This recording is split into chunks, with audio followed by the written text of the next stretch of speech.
Controle da administração pública.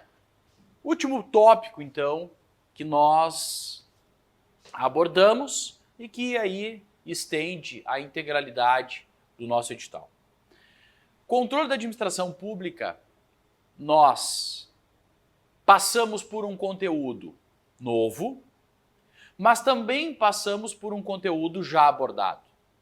Então, quando nós estudamos controle da administração pública, nós conseguimos, de certa forma, revisar algo já estudado e, por óbvio, agregar, então, algum outro conhecimento inovador.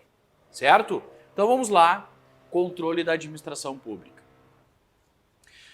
Basicamente, nós estudamos no controle da administração pública conceitos e classificação. Conceitos e mais. E classificações. Conceitos e classificações. Controle da administração pública é muito questionado junto com atos administrativos e, de certa forma, poder de polícia. Então, é possível que não venha uma questão específica sobre controle da administração, é possível, mas ela esteja misturada, interseccionada, enfim, com atos administrativos ou com, eventualmente, poder de polícia. Certo? Vamos lá. Quais são os órgãos responsáveis pelo controle da administração pública? Basicamente, quais são os poderes, né? Órgãos, nesse sentido aqui, são poderes. Poder legislativo, poder administrativo, poder legislativo, que exerce o controle legislativo, o próprio poder executivo, que exerce o controle administrativo, e o poder judiciário, que exerce o controle judicial. Então vejam que os três poderes exercem controle perante a administração. A própria administração exerce controle sobre seus atos. Sim, que é o controle administrativo. A própria administração exercendo o controle sobre seus próprios atos, que é o controle administrativo. Existe o controle judicial, ou seja, o poder judiciário exercendo o controle sobre os atos da administração pública. É importante frisar que o artigo 5º, inciso 35 da Constituição, disse que nenhuma lesão ou ameaça de lesão poderá ser afastada de controle pelo Poder Judiciário. Então, nós adotamos o sistema uno de jurisdição, ou o sistema inglês de jurisdição, onde toda e qualquer discussão pode, ao fim e ao cabo, ser concluída no Poder Judiciário. E, por fim, o controle legislativo, ou seja, o Poder Legislativo, seja através da Câmara de Deputados, seja através da Câmara de Vereadores, seja através do Senado, seja através da Câmara de Deputados Federal ou do Congresso como um todo, o Poder Legislativo exercendo o controle sobre atos do Poder Executivo. Então vejam, eu tenho o próprio Poder Executivo exercendo o controle sobre seus próprios atos, que é o controle administrativo, é como se fosse um controle interno. Eu tenho o Poder Legislativo, que exerce um controle legislativo sobre atos do Executivo, e tenho o controle judiciário, que é o Poder Judiciário, controlando o judicial, né? Controle judicial, Poder Judiciário, controlando os atos do Poder Executivo. Então, Gustavo, todo mundo controla o Poder Executivo? Sim. Sim, todo mundo controla o Poder Executivo. Certo? Então, só para a gente ter uma ideia, uma noção do que a gente vai falar. Agora a gente vai dar os primeiros passos ou aprofundar esses passos. Esse controle, ele pode ser interno e ele pode ser externo. Quem realiza controle externo? Quem não realizou aquele ato. Ora, se quem realiza o ato é o Poder Executivo, é a administração, é dele que nós estamos falando, quando eu controlo esse ato que eu mesmo emiti, é interno. Internamente eu posso controlar esse ato. Quem não emitiu o ato pode realizar controle, então, consequentemente, o controle é externo. Quem é responsável pelo controle externo? Judiciário e legislativo. Poder judiciário e poder legislativo são os poderes que realizam controle externo. Externo por quê? Porque não foram eles o emissor daquele ato, daquela conduta. Foi o executivo. Então vejam que o nosso foco principal aqui é poder executivo, certo? Bom, quanto à amplitude, e aí aqui a gente vai ter que necessariamente se valer daqueles conceitos. Eu acho que aqueles conceitos, eles não vão ser objeto de pergunta específica. Mas você precisa dos conceitos básicos do direito administrativo para resolver as questões. Eu acho que a banca quis dizer isso, porque daqui a pouquinho diz lá um enunciado. A administração direta e indireta, aí você vai recorrer. Não, mas olha só, não cai a administração direta e indireta. Aí a banca diz, mas cai os conceitos básicos. A pergunta não era sobre a organização da administração, mas você deveria saber o que é administração direta e indireta. Certo? Pois bem. Nós vimos, bem no início, o conceito de administração pública e dois sentidos da palavra, no sufoco e no seu oposto. No sufoco, a administração pública era o somatório de administração direta e indireta.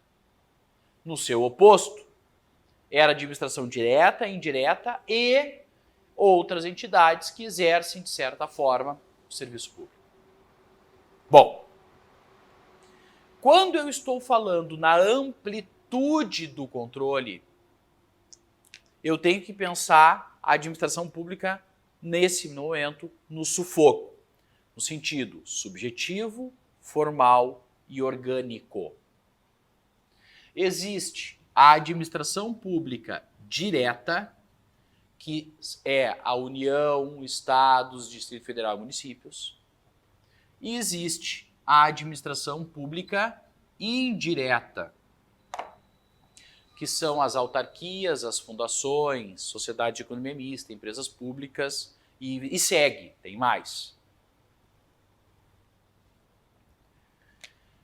Dentro da administração pública direta, eu tenho ministérios, eu tenho superintendências, que são subdivididas em departamentos, corregedorias e tudo mais. O mesmo se aplica para a administração pública indireta. Eu tenho lá, então, dentro de uma autarquia, posso ter dentro do IP, isso aqui se aplica, né, ao Estado, por óbvio, né? Eu posso ter dentro do IP, posso ter dentro do Banrisul, vários órgãos a partir de um outro órgão principal ou um órgão superior. Tá? Então, é literalmente um organograma que vai, né, se subdividindo. Então, eu tenho desconcentração, tanto na administração direta quanto na administração indireta. Aonde nós estudamos desconcentração? No poder hierárquico. Poder que a administração tem de se organizar, de criar órgãos, de escalonar e distribuir funções entre esses órgãos. Desconcentração, poder hierárquico. E por que isso é importante? Porque você pode ver, nós estamos estudando agora o controle da administração pública quanto à amplitude. E existe o controle hierárquico e existe o controle tutelar. E aí vou explicar isso. Existe um controle que é a administração direta, exerce sobre a administração indireta. Que controle é esse? Controle tutelar ou controle finalístico,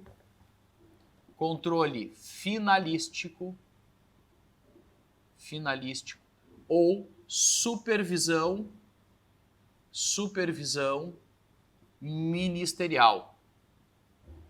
ministerial.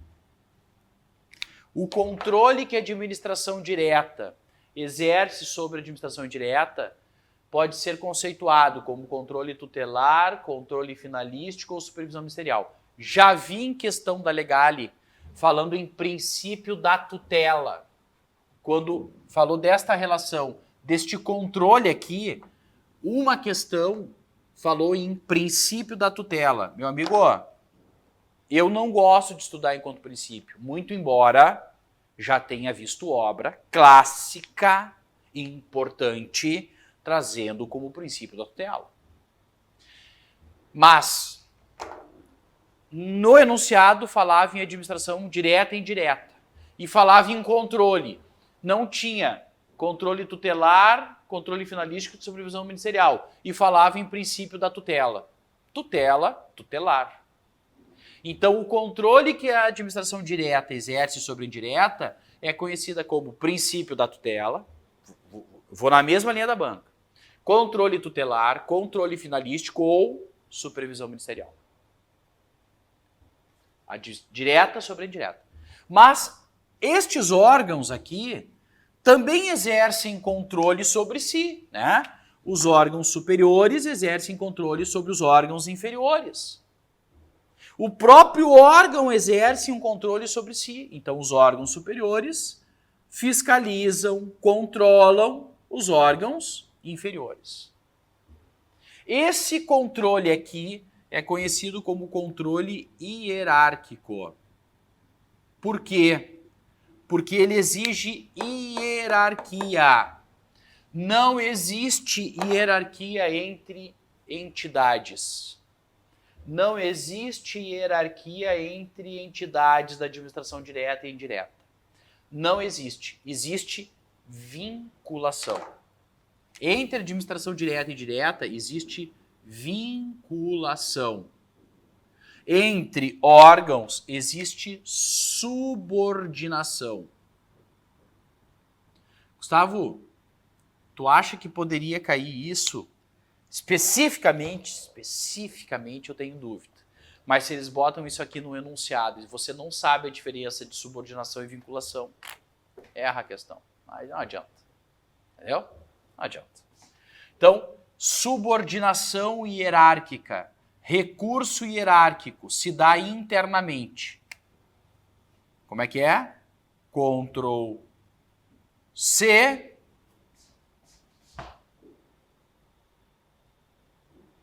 Ctrl V.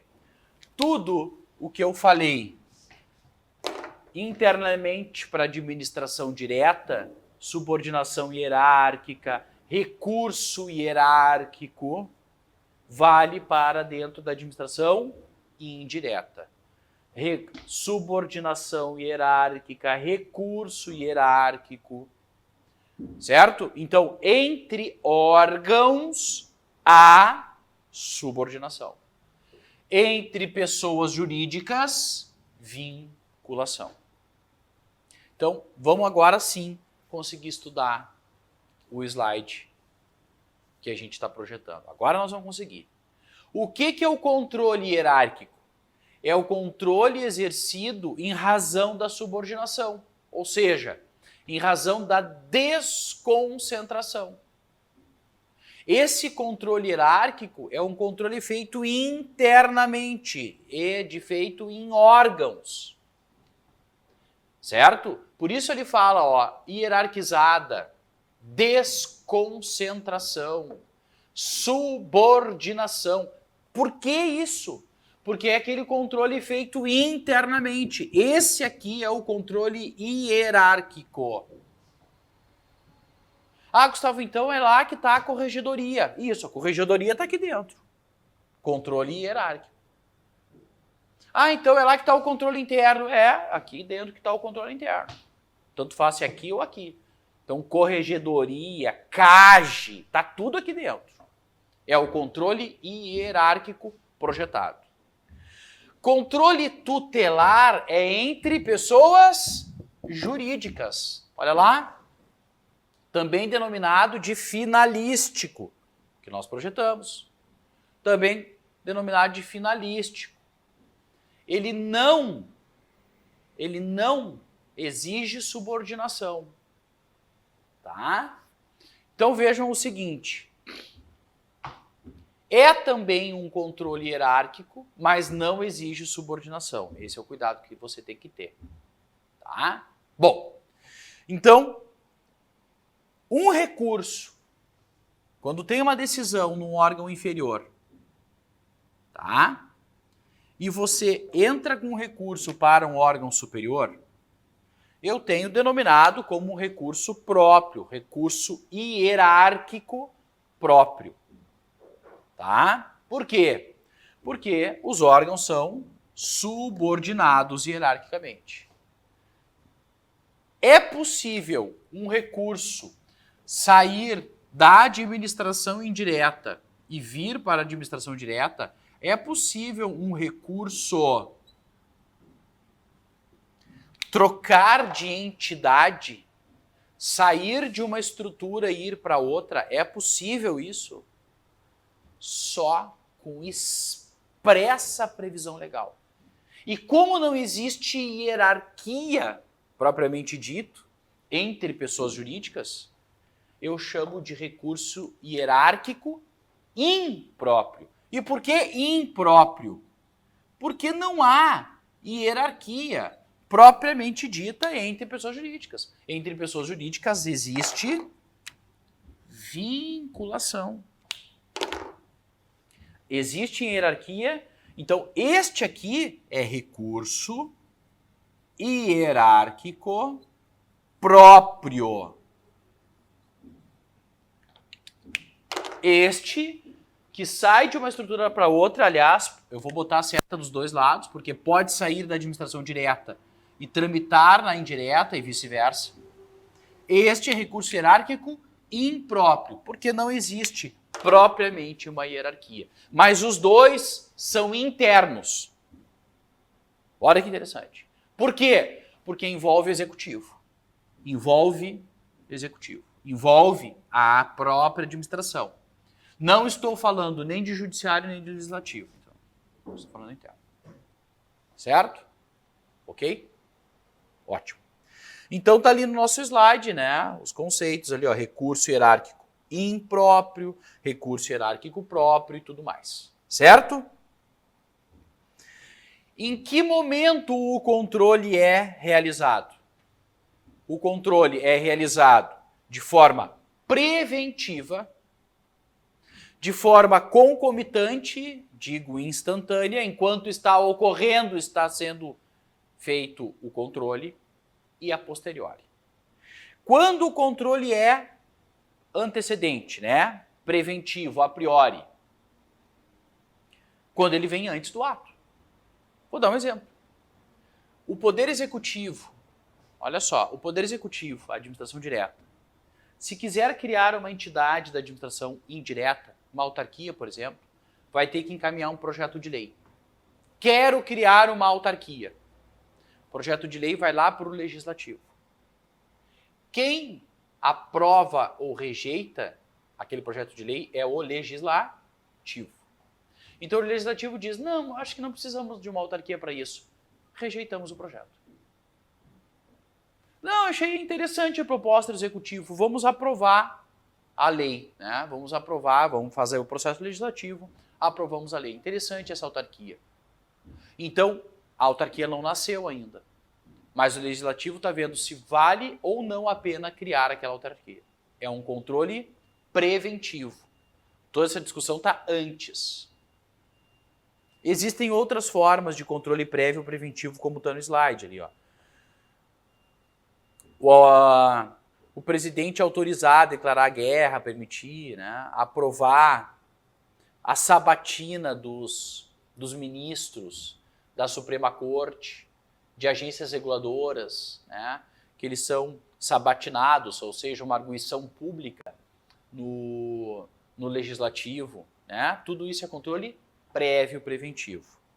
Controle concomitante é aquele que se dá, então, no desenvolvimento. Pode ser na realização de um concurso, pode ser numa licitação. Tá? Durante uma licitação, o Tribunal de Contas pode fazer, se quiser, uma auditoria naquela licitação. Controle concomitante. E a posteriori, então, no momento posterior à emissão do ato. Tá? Por exemplo, eu demito, melhor, eu exonero, ou demito mesmo, né? Sentido punitivo. Eu demito um CC ou um servidor público, né? Esse servidor público vai lá no judiciário e diz, olha, minha demissão foi ilícita.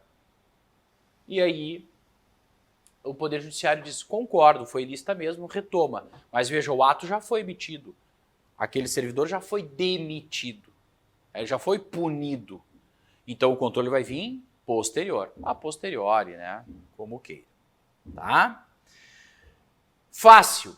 A iniciativa, o controle da administração pública pode se dar por iniciativa própria, leia-se, de ofício, no controle de autotutela, poder de autotutela, princípio de autotutela. O que é autotutela? Autocontrole, gente.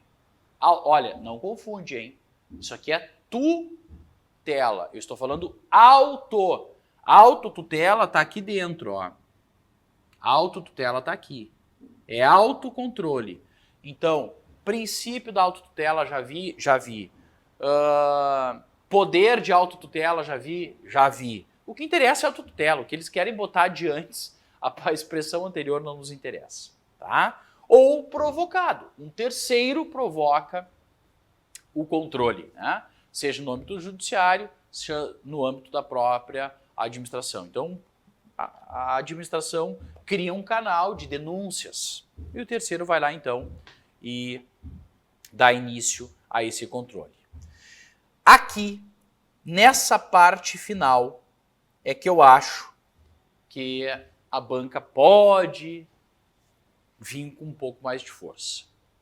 Porque, quanto à natureza do controle, e aí eu digo, é a grande chave dos concursos, é o controle de mérito e o controle de legalidade ou validade. O que é o controle de legalidade ou de validade?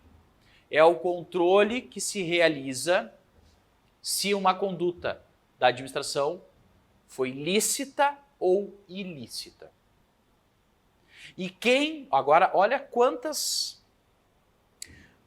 espécies de controle a gente vai falar agora. Controle de legalidade. Eu vou ver se esse ato foi ilícito ou ilícito, legal ou ilegal. Certo, perfeito. Quem pode fazer esse controle? A própria administração, autotutela, autocontrole e controle interno, ou o Poder Judiciário. O Poder Judiciário pode realizar controle de legalidade. Quando o Poder Judiciário realiza controle de legalidade, ele não é de ofício, ele é provocado. Quando o Judiciário realiza controle de legalidade, ele faz um controle externo. E o Judiciário só pode realizar controle de legalidade. Controle de mérito, oportunidade e conveniência. Só quem pode fazer controle de mérito é a própria administração. Só quem pode fazer controle de mérito é a própria administração. Leia-se, quem emitiu o ato.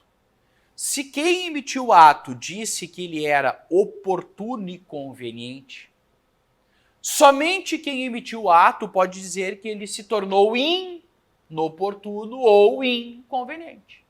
Então, somente o emissor do ato é que pode dizer que aquele ato se tornou demérito. Não, brinco, tá? Nada a ver. Só ele que pode dizer que aquele ato não é mais conveniente ou inoportuno. O controle de mérito me lembra revogação. Controle de mérito, revogação.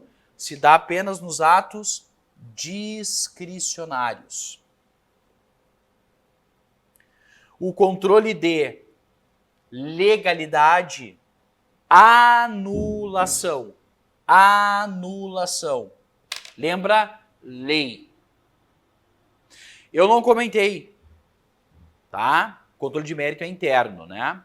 Eu não comentei, mas vou voltar um pouquinho porque eu não quero deixar passar. O controle legislativo, gente, deixa eu só colocar ele aqui, pessoal. Controle legislativo, que a gente já viu que ele pode ser posterior, anterior. Olha que interessante. Ele pode ser um controle político e pode ser um controle financeiro. O legislativo, o poder legislativo, faz controle político e faz controle financeiro. A gente sabe que o controle financeiro, a gente tem muito com a atuação do Tribunal de Contas, aprovando e não aprovando as contas, correto? Aprovando e não aprovando as contas. Mas existe controle financeiro, quero botar lá, aqui ó, prévio. Lei Orçamentária Anual, as LOAs. Todo ano, o Executivo tem que encaminhar ao Legislativo a lei orçamentária do ano seguinte. É um controle prévio, financeiro, que o Legislativo exerce sobre o Poder Executivo. A aprovação ou rejeição das contas lá no fim é um controle a posterior, já foi gasto. Ele só vai ver se as contas foram adequadamente gastas ou não. Certo? Que legal. Acabou. Vou apagar aqui para terminar com o fundo branco bonitinho. Tá? Qualquer coisa volta aí. Certo? Olha ali meus contatos. Instagram, no Facebook é Gustavo Santana com 2 N's. Site se precisar e um e-mail também se precisar. Pessoal, foi uma revisão, por óbvio. Não é um esgotamento da matéria, mas uma revisão é importante para fins de prova. Sempre é muito importante para fins de prova. Fico à disposição para o que precisarem, seja antes da prova, seja depois da prova. Os canais de contato foram projetados. Desculpem eventual brincadeira ou má interpretação, de forma alguma tive a intenção de causar algum desconforto ou algum mal-estar aí nessa nossa relação. Então peço escusas antecipadamente. Beijo no coração de todos, um abraço bem forte a todos, a todas, uma ótima prova, fiquem com Deus e até uma próxima. Tchau, tchau.